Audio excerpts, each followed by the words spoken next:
Revan gripped the edge of her seat tightly as the shuttle did its best to toss her across the interior of her shuttle as it cut its way through Tucanka's atmosphere. Unfortunately for her, the best method of landing on the planet while avoiding detection by the Reapers chasing her battle group was to use a storm as cover.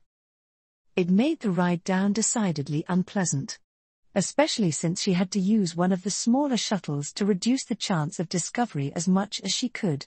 But once she was through the cloud cover, it was only a short flight towards Erdnot territory where she hoped she could negotiate for what she was here for. If possible, she didn't want to remain on this planet very long. The desert landscapes, crumbling stone ruins, and persistent feeling of death in the Force reminded her uncomfortably closely of Korriban, the old Sith homeworld, and part of the reason she had preferred to remain on the Normandy the last time she had been on this planet. The lack of hostile Force ghosts was a definite improvement though. As her shuttle set down on an empty landing pad, Revan slowly let her awareness seep out into the Force to gauge the general feel of the populace. She had no intention of starting a fight with the Krogan, but when a planet was going through an invasion, sometimes the stress made any outsider look like a valid target. Even a Sith lady with 2 heavily armed Geth following behind her. "Hey, human. You just going to walk away without paying the docking fee?" A Krogan in red armor shouted and stomped towards the small group. Revan noticed several similarly dressed Krogan were watching from different corners with smirks on their faces. A shakedown backed up by a group of thugs. She didn't have time for this. "I don't need to pay the docking fee." She waved her hand while pressing on the Krogan's mind with the Force. To her slight surprise, there was a fair bit of resistance. Enough that her command was only partially effective. "You don't need to pay the docking fee," the Krogan parroted back blankly before shaking his head and pressing forward anyway.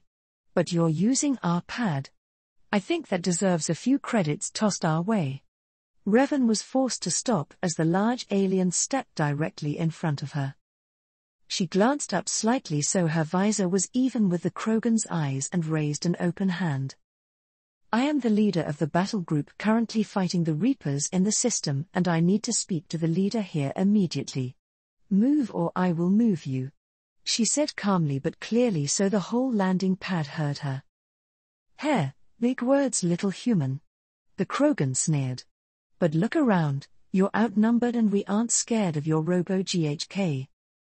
The Krogan's hands shot to its throat as Revan slightly clenched her fingers, ignoring the shouts of surprise and shuffling of the other red-armored Krogan. "It's not my Geth that you need to be scared of. And I'm not a human." "Well, whatever you are, you've made your point." Another Krogan, this one in a light greyish armor, said as he approached. "Let the whelp go and get moving." He nodded his head towards an armored hatch that led further into the settlement. "No fighting in there, though, or we'll throw you at the husks." Revan allowed the Krogan in her grip to fall gasping to the floor and turned to the new arrival. "I need to speak to your leaders," she repeated. "Do I look like I care? I just guard the door." The grey Krogan huffed. "You'll need to find them yourself inside." Somehow Revan knew that was going to be the answer. She always seemed to need to do these things personally when visiting new planets. "Oh. So you're the one making a mess in my territory." A large, scarred Krogan growled out as Revan was finally able to meet with the Erdnot clan leader after being led to a private room. It seemed this was going to be a private conversation. "I'd say I'm the one cleaning it up," she returned evenly. It was hardly her fault that some of the Krogan had tried to steal the Geth accompanying her, or that the one mechanic had taken offense to her explaining how to properly bypass an electrical fault instead of just soldering on some wire and a resistor over a broken path, or any of the smaller incidents that she found herself dealing with while trying to get this meeting. The supply master seemed happy with her, however. Or at least with the fact she was able to unload a large truck full of supplies in seconds without the need to use heavy machinery. "Heh, you got quad at least. Erdnot Rex, I'm the one in charge of this dump. I heard you wanted to speak with me." The Krogan, Rex, introduced himself while giving a dismissive wave at the ruins around them. "Darth Revan, Empress of the Sith Empire. She returned. Revan, That sounds familiar. Ah. You were part of Shepard's crew, weren't you? The Sith nodded. For a little while. We dealt with the collectors together. Well, if you were one of Shepard's, then I take it back. I'm surprised you didn't cause a bigger mess. Rex laughed. So what do you want? Revan suppressed a laugh of her own. Empress of an empire? That wasn't very impressive. But the fact she was shipmates with Commander Shepard for a while? It was almost expected chaos followed her.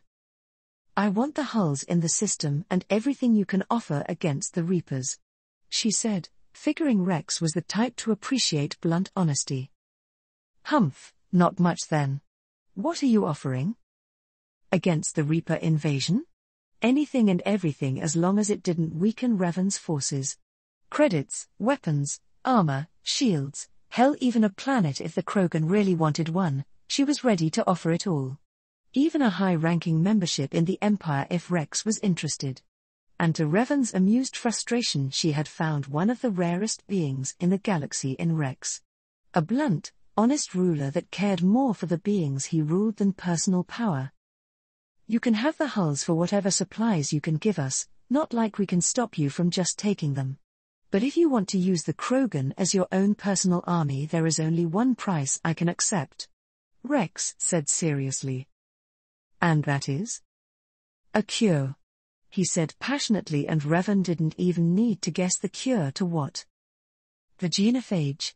The sterility plague that made it so that only a handful of Krogan females were even capable of reproducing, and then reducing the chances that the eggs were even viable to a 1 in 1,000. It wasn't a big surprise that a cure was Rex's main demand. Drive off the Reapers, save the galaxy, and return everything to status quo, and the Krogan would be in the exact same position they had been in for centuries, slowly dying out as despair and rage drove them to extremes in search for a cure on their own or down a path of violence because they did not care for the future. It was also the one thing Revan could not promise. Not honestly. A problem when dealing with an honest or idealistic leader. For all the engineering knowledge she possessed, biology was never her area of focus. And even if it had, there was a difference between engineering a better plant and modifying the genome of a sentient race without messing up horrifically. The Geth and Quarians would be little help either. The Geth for obvious reasons, and the Quarians because they preferred cybernetic solutions. And both were already fully dedicated to solving the Quarians' poor immune system that had been a problem for a few hundred years as well. They didn't have a cure to the genophage to offer. Even an attempt would be decades in the future. She could offer anyway, but she had a feeling Rex was fed up with empty promises and would only react negatively. I can have 3 carriers worth of supplies here within a few days for the hulls, she offered instead. We can work out the specific breakdown of cargo at a later time. HRMPH, that's not even close to how much those hulls are worth. Rex grumbled, though Revan could sense he at least respected that she didn't make any false promises. I'll need more than that if you want them all. Revan tilted her head and motioned at the ruins around them. Those are already generous terms considering the Reapers, and to put it bluntly, your people aren't exactly in a position to deny me if I wanted to just take them. You've definitely got quad. Not many have the guts to say they would rob me anymore, but you're right. I couldn't stop you, Rex admitted. But understand something, Revan. My people have been used by the Council since the Rachni Wars. We don't need some Pajak swooping in and claiming they can solve all our problems, but what we do need are allies. He gave Revan's Geth a look. And from what I can see, you aren't afraid to poke the Council in the eye. So a counteroffer after he rejected joining the Empire outright? Revan didn't take long to consider it.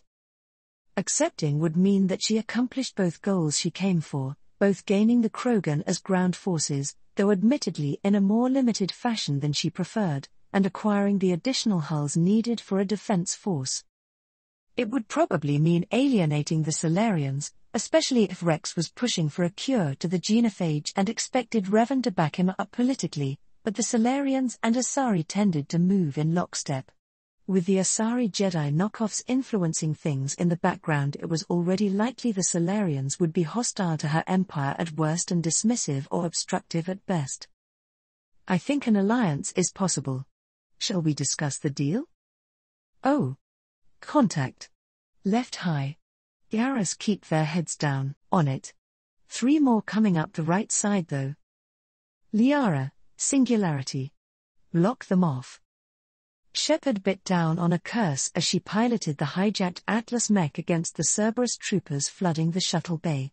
Gunfire pinging off the mech's armor as she did her best to draw their attention away from the students trying to escape behind them. Jack, hurry it up. Get those students on the shuttle. Hold your horses, Shepard, we're almost done. Rodriguez, firm up those barriers. Next 2, let's move. Finding Jack working as a biotics instructor for the academy had been a surprise, a welcome one considering they were fighting off a battalion with a single squad and a handful of students, but a surprise nonetheless. And in another situation Shepard would have enjoyed teasing Jack about how she had managed to go from hedonistic pleasure seeker to mother hen in just a few months, but right now she was more interested in getting their asses moving. Cerberus had figured out where they were going and their cruiser was swinging back around to block their escape. The window they had to escape and join up with the Normandy was shrinking fast. A pair of troopers ducked around cover and started shooting up the biotic barrier Jack and a pair of students were covering the catwalk to the shuttle bay with.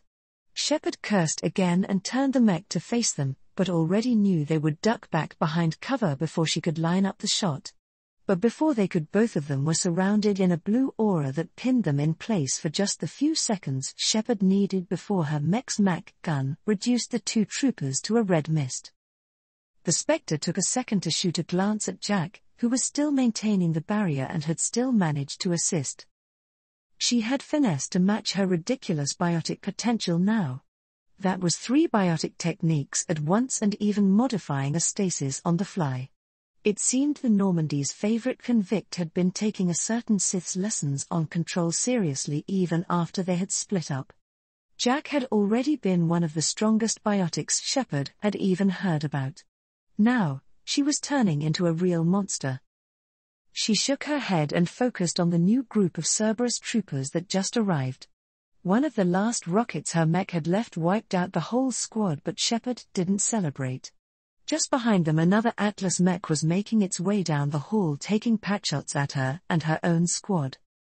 Shepard immediately focused on that and returned fire, but her Atlas was already badly damaged from all the earlier fighting. It didn't take long for the enemy mech to score a hit that disabled her main weapon. Carly, we're out of time. What's your status? Shuttles are unlocked and the students are loading up.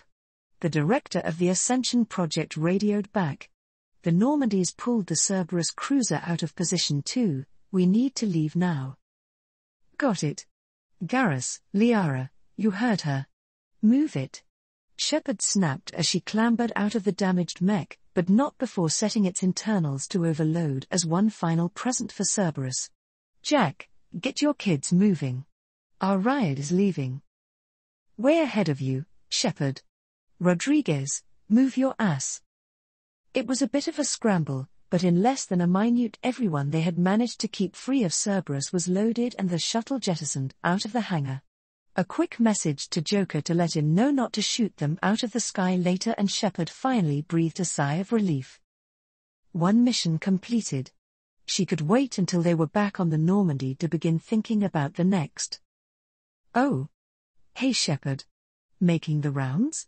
Garrus asked as the commander walked into the main battery room.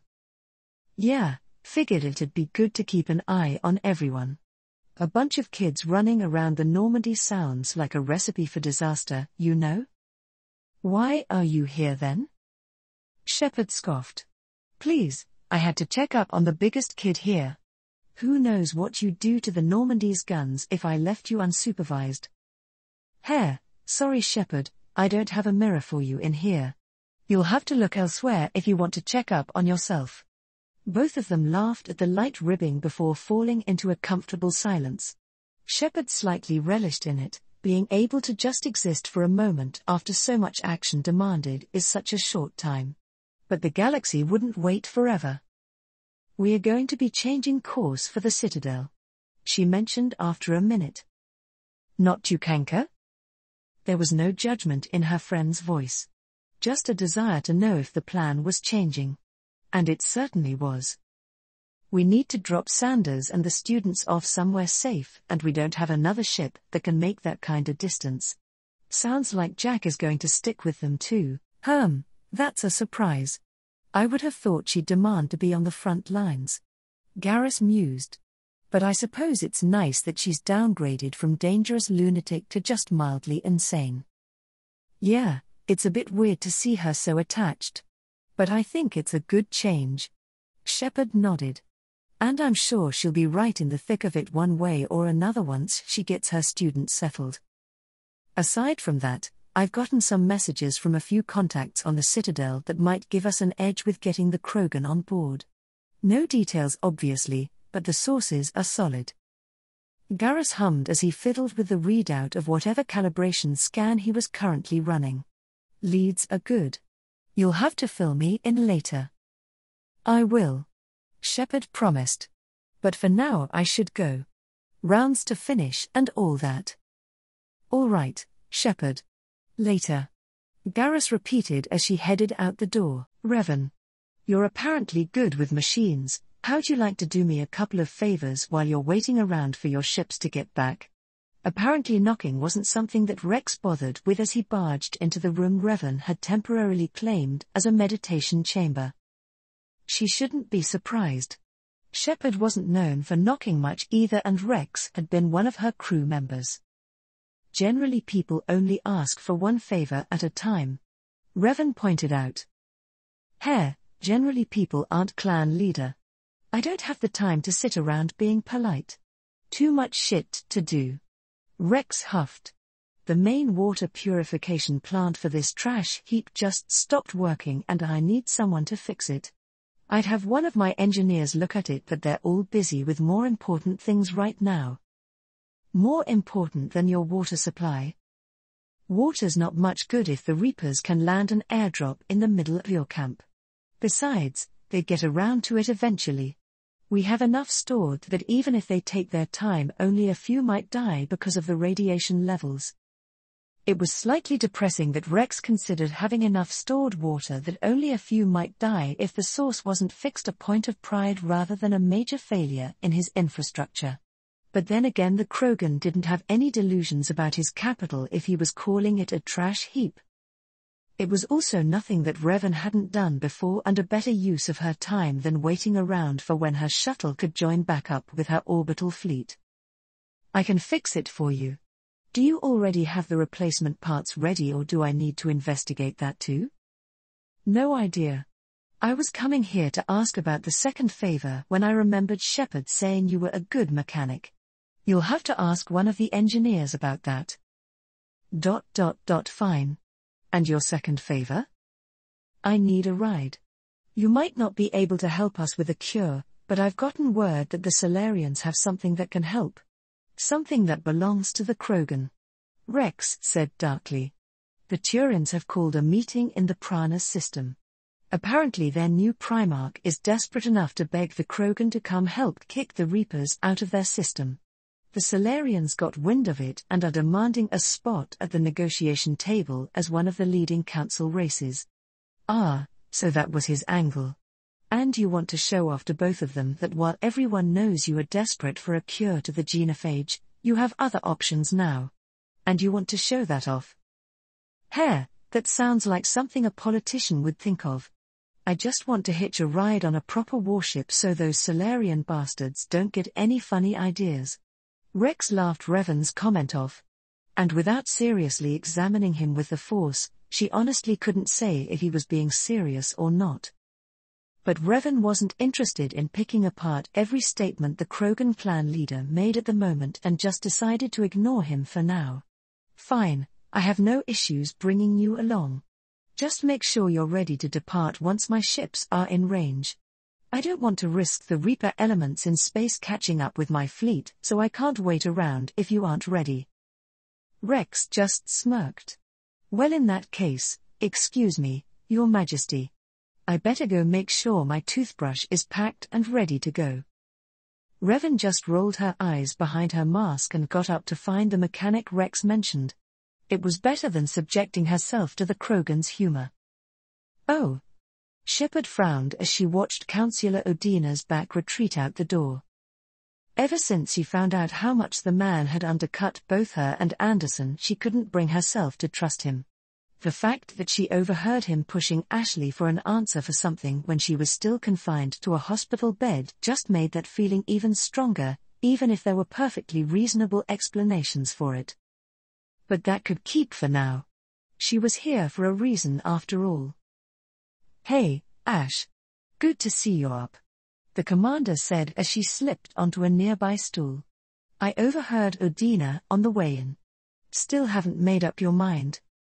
Ashley's face was basically one bruise after another, but she still managed to smile a bit before wincing and forcing herself into a neutral expression. About being a Spectre? Not yet. Don't get me wrong, it's an honor. But, I don't know. I need to think about it some more. Well, while you're thinking it over, maybe you can use this to unwind a bit. Shepard said as she pulled out a book of poems and handed it over. Figured you'd have some downtime. You have no idea, Ashley breathed. I've been practically climbing the walls for a while now. By the way, what happened on Mars? After I went down, I mean. Not much, honestly. We captured the android Cerberus used to try and steal the data and got it back to the Normandy. Good thing too. Liara found the blueprints for some kind of Prothean superweapon, something that might be capable of ending the Reapers for good. Ashley pushed herself up, eyes wide at the news. You mean it? We really have a shot at winning. Shepard smiled back. Yeah, maybe. Maybe 2 shots depending on how things play out. 2 shots? Yeah, it's unconfirmed for now, but we think a crew member that helped with the Collector issue fought the Reapers at Palaven with a new fleet design and, actually, I'm getting ahead of myself. Let me tell you about Palaven first. It's where we ran into Garrus again. Can you believe they made him some kind of big shot over there? Seriously? Garrus? Mr. hates bureaucratic red tape, that Garrus. Shepard nodded and gave Ash the rundown of their mission to find the Turian Primarch, making sure to keep things high-level and upbeat as possible to avoid stressing the injured Lieutenant Commander out too much. Both of them knew Shepard was doing it, but neither really wanted to dwell on too many details right now. If Ash wanted the whole story, she could ask when she was released. So after a quick overview of what happened on Meanie before they got back to the Normandy, Shepard got around to describing the unnamed fleet that had jumped in and took the Reapers head-on and came out on top in a battle with equal numbers.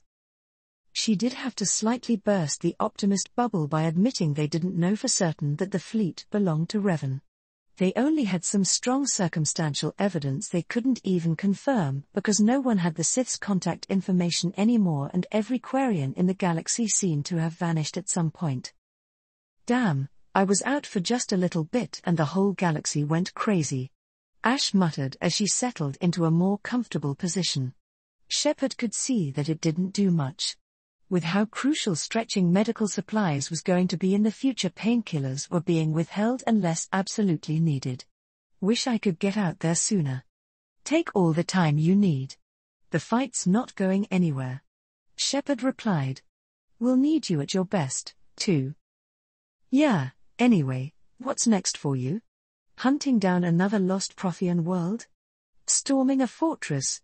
Or are you going to take it easy and just drive off another invasion force by yourself? Shepard grimaced. I have to wrangle a few politicians. Not looking forward to that. Seriously? They have you on babysitting duty? How'd you get stuck with that? The Turian Primarch's condition for sending aid to Earth was that he needed help from the Krogan to push the Reapers of Palaven. We were going to head to Tucanka for negotiations, but we caught wind of a Cerberus attack on Grisham Academy and diverted there to stop it. Between stopping the attack and transporting the students here to the Citadel, we took too long and Victus needed to start coordinating over the extranet. The Solarians found out and now their Delatrice is demanding to be included in the talks. Damn, sounds like politicians though. And Cerberus attacked a school? Fuck. I'm glad you aren't working with them anymore. Where do you come in though? Shepard was glad that Ash had finally let go of the idea she was somehow okay with Cerberus. The Spectre wasn't entirely sure why the Marine had a change of heart after their conversation on Horizon, and Ash refused to give a clear explanation on Mars, but she figured out Revan was somehow involved. She knew the Sith had spoken to Ash on Horizon, but none of the details. If it meant Ash eventually pulled the stick out of her ass and was determined to help her out though, she could overlook that particular gift horse's mouth. She had other things to worry about than wondering why an old friend decided to not be a bitch. No one can agree on a neutral location. The Turians don't have a ship they can spare that isn't better off fighting or helping evacuations. The Krogan only have a few second-hand transports and aren't trusted by the Solarians to not fly into a rage if things don't go their way. And the Solarians aren't trusted by the Krogan to not poison them or have them disappeared by the STG. It's one big mess. Shepard explained. So Victus requested the Normandy to host the talks. So those are the kind of missions a Spectre has to deal with when they aren't hunting down a rogue? Hell, if that's what I have to look forward to, I might just turn it down. Shepard smirked playfully. I wouldn't worry about that. Even if you accept, you'd still be the FNG. While I'm schmoozing with politicians and eating tiny snacks, you'll probably be off on some random planet digging in the dirt. Ash returned the smile as best she could. Yeah, but I'd be far away from the politicians. None of them would ever go where they could risk getting their shoes dirty. Oh. Revan grimaced as her boot sunk deep into a mix of muddy soil and something dripping from a damaged pipe as she made her way to the water purifier. That was always a joy to encounter when trekking through ruined industrial areas. But even more unpleasant than the mystery gunk she was walking through was the feeling of something stalking her through the ruined halls of the abandoned Krogan facility. It was probably Varen or some other animal looking for a meal, but Revan wasn't about to let her guard down. Not when Reapers had enough pawns on the planet that Rex was more worried about an attack than his water supply. Pay attention to the surroundings. We are not alone. 2 green lights appeared on her HUD as the 2 Geth accompanying her pinged their acknowledgement.